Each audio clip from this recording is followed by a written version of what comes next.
by introducing India's first ever anti-paper leak framework. सबसे पहले मैं नीट के स्टूडेंट्स को कुछ कहना चाहूंगा।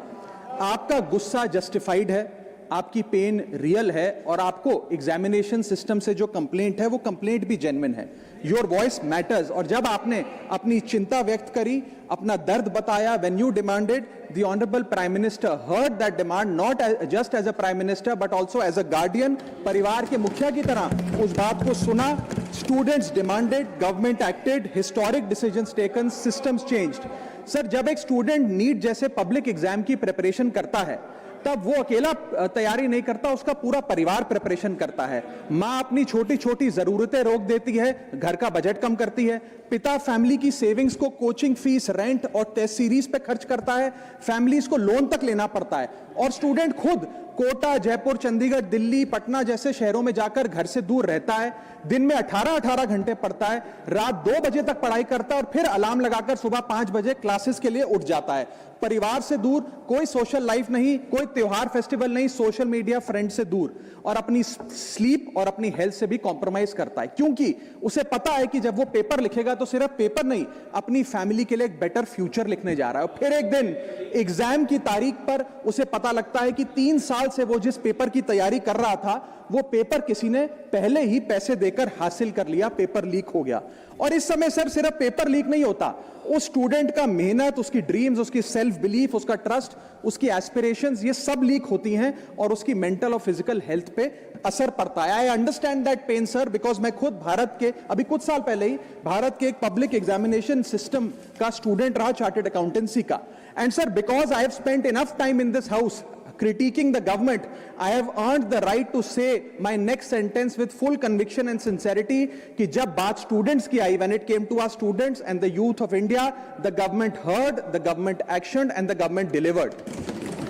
स्टूडेंट्स का फीडबैक लिया, स्टूडेंट्स की डिमांड्स को ऑनर किया और ये डेमोन्स्ट्रेट किया कि सरकार स्टूडेंट्स के साथ खड़ी है। जिस उम्मीद के साथ स्टूडेंट्स ने अपनी मांग प्राइम मिनिस्टर साहब के सामने रखी, उस चिंता को, उस दर्द को समझते हुए तमाम एक्शन लिए गए, तमाम स्टेप्स लिए गए, जैसे कि शॉर्ट टर्म और long term steps. Number 1, paper leak के बाद इमीडिएटली री एग्जाम कराया गया ताकि साल बर्बाद ना हो।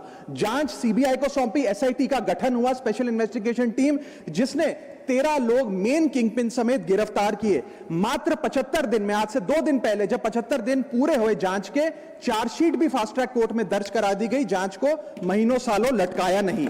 47 नेशनल टेस्टिंग एजेंसी के ऑफिसर्स को शंट आउट किया गया, एजुकेशन सेक्रेटरी का तबादला हुआ, यहां तक कि मॉरल ग्राउंड्स पे हमारे ऑनरेबल होम एजुकेशन मिनिस्टर ने इस्तीफा तक दिया और स्टूडेंट प्रोटेस्टर्स के खिलाफ जो केसेस थे उन्हें विड्रॉ किया गया। बेरीड फैमिलीज जिसके अपने किसी घर के बच्चे को, किसी स्टूडेंट को खो दिया, उसको कॉम्पनसेशन दी जा रही है। Remotest chance of paper leak भी एलिमिनेट कर दिया जाए। इसी के साथ साथ सरकार ने एक हाई पावर टास्क फोर्स का गठन किया है जो फर्दर रिफॉर्म्स अंडरटेक करेगी कि भारत के पब्लिक एग्जामिनेशन सिस्टम की इंटेग्रिटी को कैसे प्रिजर्व और प्रोटेक्ट किया जाए। और इसमें इंडिया के मोस्ट अक्लेम्ड एक्सपर्ट्स जैसे कि नंदन नीलकनी साहब को समिति में डाला गया है। इसी के साथ साथ डेटरेंस क्रिएट करने के लिए, अपराधी के मन में खौफ पैदा करने के लिए एक ऐसा कानून लेकर आज सरकार सदन में आई है जिसके पास होने के बाद कोई अपराधी सपने में भी यदि पेपर लीक करने का सोचेगा तो उसकी रूह कांप जाएगी। पहली चीज, पेपर लीक को एक इंडिविजुअल द्वारा किया गया क्राइम नहीं बल्कि एक ऑर्गेनाइज्ड सिंडिकेट नेटवर्क द्वारा किए गए क्राइम के तौर पे ट्रीट किया जाएगा, जिसमें इनसाइडर हो, कोचिंग माफिया हो, लॉजिस्टिक वेंडर हो, प्रिंटिंग प्रेस हो, सॉल्वर गैंग हो, एग्जाम ऑफिशियल्स हो, सब पर कार्रवाई होगी। सबको दोषी करार देने के बाद, गिल्टी करार देने के बाद 10 साल तक की जेल होगी और 10 करोड़ रुपए तक का जुर्माना लिया जाएगा। सारे ऑफेंसेस को cognizable, non bailable, non compoundable बनाया गया। एक स्पेशल टास्क फोर्स का गठन किया गया कि अब कभी भी यदि पेपर लीक की संभावना भी उत्पन्न होती है तो यह स्पेशल टास्क फोर्स जांच करेगी और यह इन्वेस्टिगेशन सालों साल नहीं लटकाई जाएगी।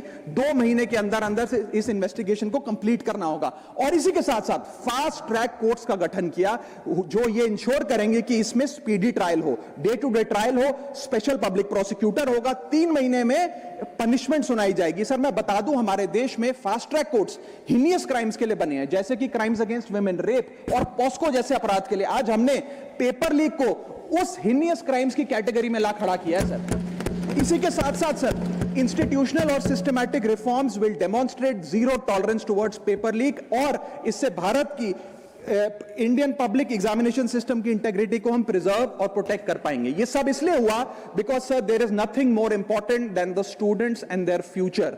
Sir their voices mattered, their voices were heard and systematic and systemic changes have been brought in. उनकी आवाज को, स्टूडेंट्स की आवाज को कोई पॉलिटिकल चैलेंज नहीं बल्कि एक परिवार की भीतर की चिंता की तरह समझकर, जैसे घर के बच्चे घर के बड़े से अपनी चिंता व्यक्त करते हैं, दर्द व्यक्त करते हैं, डिमांड्स रखते हैं, ठीक वैसे ही सरकार ने ये तमाम फीडबैक लेते हुए एक्शन लिया। Sir Benjamin Franklin American philosopher, statesman, diplomat रहे, उन्होंने कहा था well done is better than well said. सालों तक इस देश में पेपर लीक होता आया लेकिन सिर्फ डिस्कशन और सिर्फ साउंड बाइट हुई। आज एक्शन हो रहा है, सिस्टमैटिक रिफॉर्म्स आ रहे हैं और भारत का पहला एंटी पेपर लीक फ्रेमवर्क बनके तैयार है और आपके सामने है।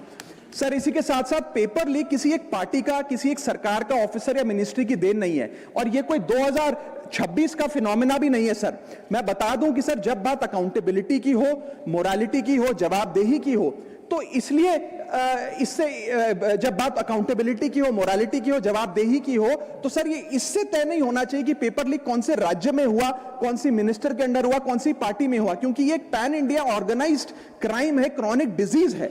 मैं ये बात इसलिए कह रहा हूं क्योंकि 19 जुलाई 2026 को, आज से मात्र 10 दिन पहले, पंजाब के अंदर एक फार्मेसी ऑफिसर रिक्रूटमेंट का एग्जाम हुआ।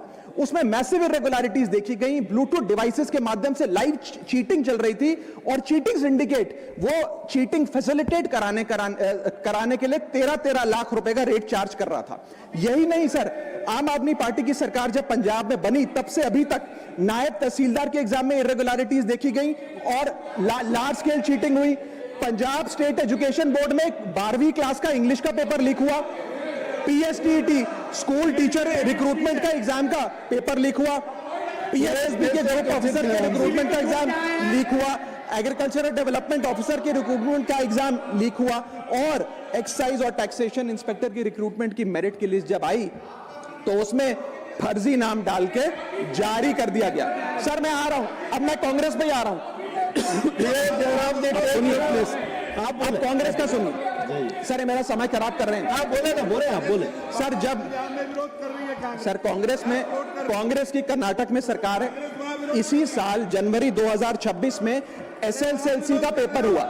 इसी साल कर्नाटक में कांग्रेस की सरकार के अंडर एसएसएलसी का पेपर हुआ, पेपर लीक हुआ और वो पेपर ऑनलाइन 200 रुपए में स्टूडेंट्स को बेचा जा रहा था। हिमाचल प्रदेश में HP state selection commission recruitment exam का पेपर कांग्रेस के कार्यकाल में लीक हुआ। अब आप सुनिए सबसे चौंका देने वाली घटना सर, सबसे शॉकिंग और सैड बात यह है कि 2016 में कर्नाटक में जब कांग्रेस की सरकार थी तब वहां पे 12वीं कक्षा का प्री यूनिवर्सिटी कॉलेज का 12th का केमिस्ट्री का पेपर लीक हुआ। ये क्लासरूम का पेपर नहीं था सर, ये स्टेट बोर्ड एग्जाम था। ये स्टेट का एग्जाम जब पेपर लीक हुआ, बच्चे एग्जाम देकर घर आ गए, पता लगा पेपर लीक हो गया, पेपर कैंसिल कर दिया। 20 दिन बाद री एग्जाम कराया गया, री एग्जाम का पेपर भी लीक हो गया और उसके बाद रात को 3:30 बजे वो पेपर व्हाट्सएप पे घूम रहा था, री एग्जाम को भी कैंसिल करना पड़ा। इसके बाद जब जांच हुई, स्टेट सीआईडी ने जांच करी तो 3 लोगों को अरेस्ट किया, जिसमें कर्नाटक सरकार के मेडिकल एजुकेशन मिनिस्टर डॉक्टर शरण पाटिल का पीए खुद शामिल था। पीए 10-10 लाख रुपए लेकर पेपर लीक कर रहा था। उसके बाद जब मंत्री जी से पूछा गया कि आप इस्तीफा क्यों नहीं देते, आपकी मॉरल